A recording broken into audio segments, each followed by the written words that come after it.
Welcome to Davao Coastal Road. This is the development, the third segment of Davao Coastal Road here at Atrado. It is the what they call update for today, July 3, 2026.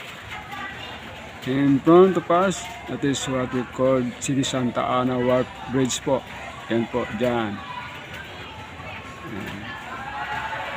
Almost to finish na po this one, Coastal Road, also third segment.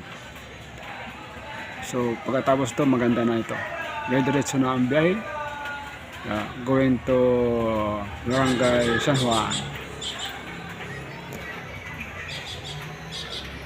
Ngayon makulan din, today is parang mulan. So to all guys, thank you sa inyo lahat. Mag-ingat, take care everyone.